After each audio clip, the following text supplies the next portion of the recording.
Nag-groundbreaking na ang Metro Manila Subway. Kaugnay niyan, makakapanayam natin si Department of Transportation Assistant Secretary for Communications, Goddess Hope Libiran. Magandang umaga po sa inyo, Asek Libiran. Magandang umaga rin, Cara. Magandang umaga rin sa lahat na nakikinig at nanonood sa inyong programa. Asek, matagal na pong ideya itong magkaroon ng subway system dito sa Pilipinas. In fact, 1970s pa lang ay may nag-float na ng ganitong klaseng idea. Pero ang laging concern ng mga tao ay uubra ba ang subway system dito sa Metro Manila gayong marami sa mga kalsada. In fact, itong dadaanan nitong subway system na ito ay flood-prone or bahain. Opo. Yan po ang isa sa mga rason kung bakit natin pinili na maging partner dito sa proyekto na to, yung gobyerno ng Hapon. Dahil hindi naman po nagkakalayo yung sitwasyon sa bansang Hapon at dito sa Pilipinas. If you will notice, yung Japan po ay madalas na tinatamaan ng lindol. Araw-araw nga po yata ay nililindol doon at madalas din silang tinatamaan ng bagyo.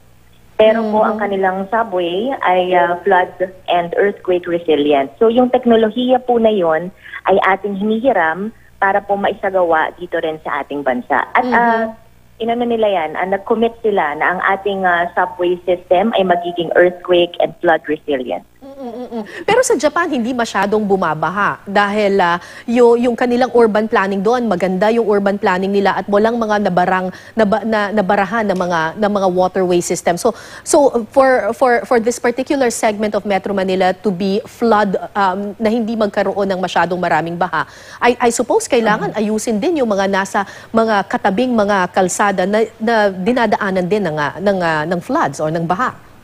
Opo, tama po yan. At nung kami nga po ni Secretary Tugade ay nagtungo sa Japan noong nakaraang linggo, ipresenta po sa amin yung teknolohiya na igagamitin para masigurong magiging flood resilient yung Metro Manila Subway. Isa po dyan yung rising seawall na tinatawag na ilalagay yon sa entrance and exit ng subway project. So yun po, every time po na nakakaramdam siya ng tubig na papasok ng istasyon ay automatic po, hindi po siya ino-operate ng kahit sinong tao at wala rin pong electricity. Automatic po siyang tumataas para maging harang at hindi makapasok yung tubig baha. Okay. Isa pa pong concern ay syempre malaking construction po ito. Yung traffic po na idudulot ng construction nito, lalo pat kasabay ito ng construction ng MRT-7. Yung pong traffic management plan ay maigi po naming binubusisi yan at very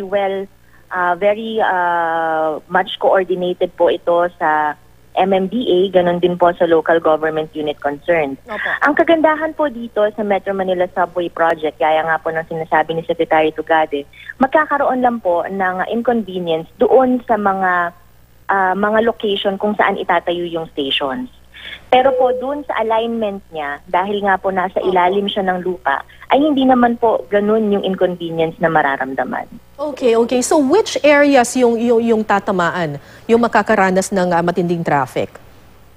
Ang inaasahan po natin na magkakaroon ng counting inconvenience ay kung saan po tatayo yung 15 stations.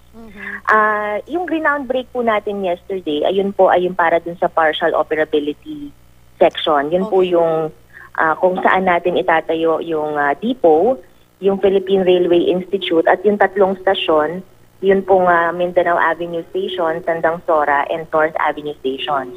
So bawat location po kung saan itatayo yung station, dun po magkakaroon ng construction at hindi naman po maiiwasan na magkaroon ng inconvenience.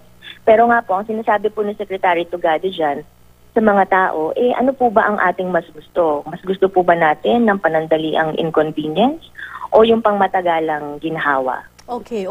Mukhang high-tech itong gagawing subway system for it to be flood resilient at saka earthquake resilient. Magkano po ang inabot nitong or aabutin ng budget para po dito sa itatayong Metro Manila Subway System?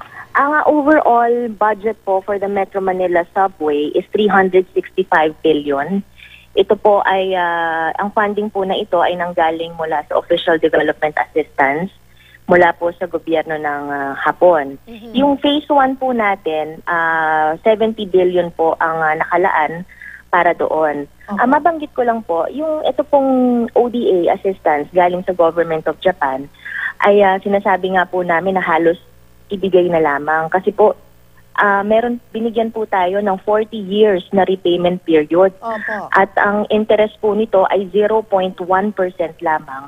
At may binigay din po sa atin na 12 years na repayment period. Opo. So, 12 years grace period pala. So, ang ibig pong sabihin nun, kapag natapos po natin itong Metro Manila Subway by 2025, so 5 years, meron pa po tayong 7 taon, nagagamit na po natin siya, pero hindi pa tayo nagsimulang magbayad sa gobyerno ng Japan. Okay, so by 2025, posibleng maging operational na ito. Magkano naman daw po kaya yung magiging pamasahe dito kung sakasakali?